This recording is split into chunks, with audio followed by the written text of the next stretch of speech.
Isad niya sampai sa halangan na amaw rin.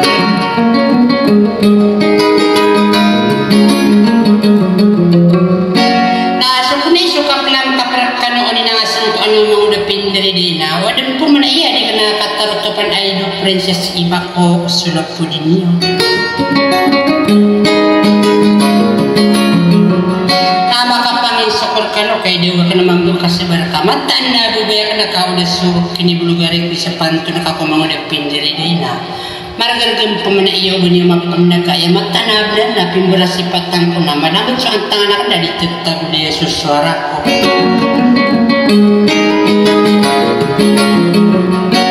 naami ang pamikira ka na po na iba na ta sa sunangan na guling pa sudikan gino isendera na na para ka nakatingkap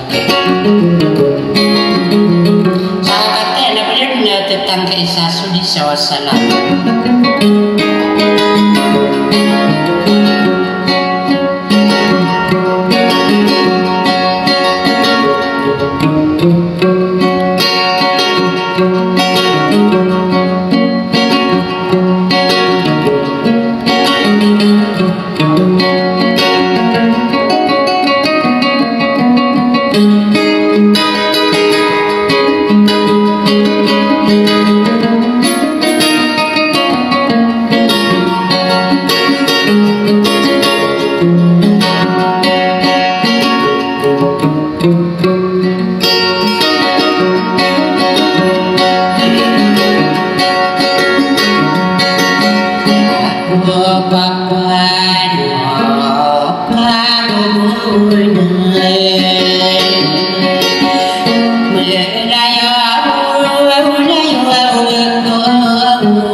ta